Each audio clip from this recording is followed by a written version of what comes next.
Aujourd'hui je n'en ai plus rien à foutre. Pour qui m'avez-vous toujours pris? Vous ne percevez rien à ma route, ne comprenez rien à mes envies.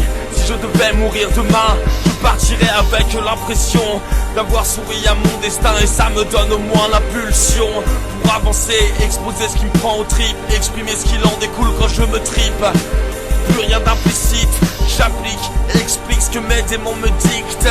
Car il est temps de passer à autre chose, de donner sens à ma prose, que j'ose m'immiscer dans le conflit et je m'oppose à la véracité de vos récits. À tout interdit, je préfère arpenter mon chemin plutôt que vivre une demi-vie. Quelque chose rond dans les tréfonds de mon esprit semble sortir de ses gonds, l'ultime porte la plus enfouie. Et ce qui est tapis derrière, le cerbère, mon propre enfer, mon double solitaire a les idées plus claires depuis qu'il a franchi la barrière. Ne pourra plus se taire, mon Lucifer déversera ses propos amers à la planète enfer. Pluie de balles populaires, des mandragores pousseront sur vos corps vulgaires. Je suis le fou iconoclaste sans casque militaire, sans genre musical, la vie de vos muses au récital. Plus de chrysanthèmes que de roses sur vos ligétales. Thématique autre que de placarder des fautes du musée des horreurs serait l'hôte. Le mulot pour vous servir apocalyptiquement vôtre.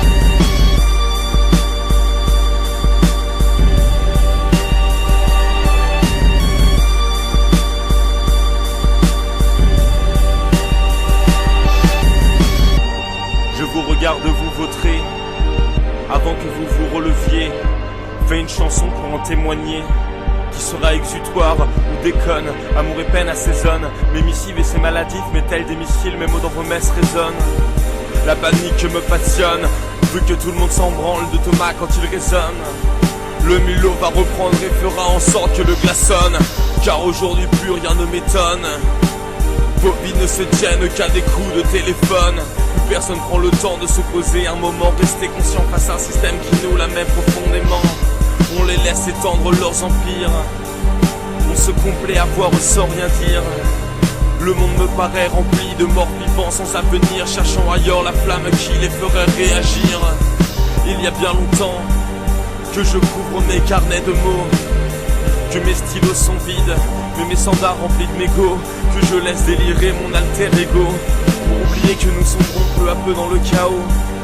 Mais la bête qui m'anime ne peut plus la jouer fine, veut désormais atteindre la cime, pour crier le message que je dédicace aux fous et aux plus sages, ceux qui ne peuvent tourner la page. J'en appelle à l'éveil collectif, ne restons pas passifs, soyons expressifs. S'il ne reste que l'art pour ne pas finir échoué sur le récif.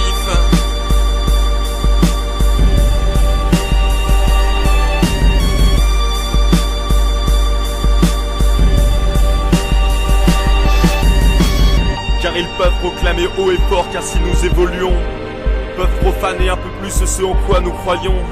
Si nous ne sommes pas taillés dans le même bois, nous l'acceptons, et sans contrefaçon, développerons toujours notre vision. À l'aube de rien du tout, fait tomber le rideau. Notre génération sera oubliée, chaque plan est tombé à flot. Et la dérision générale et les mots sur toutes les lèvres nous rappellent qu'aujourd'hui est juste un milliard qui s'achève. Alors pas de rature, pas de semblant, si les augures sont accablants. Foutu d'avance, perdons gagnant, comme s'il était naturel face au pas de se faire flasque.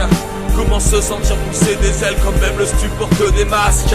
Comment envisager la paix quand ces gardiens ont des armes? C'est comme prendre du papier de verre pour sécher ses larmes. Le paradoxe du citoyen qui a la liberté de fermer sa gueule, et même s'il peut n'aspire à rien, car trop peur de finir seul. Pourtant seuls nous le sommes, ne pouvant agir que par nous-mêmes. Ne restons pas des bêtes de somme. La résignation est source du problème. Si nous sommes à la méfiance, ce que le lépreux est à la crécelle, c'est qu'on a oublié qu'en France, la délation est traditionnelle.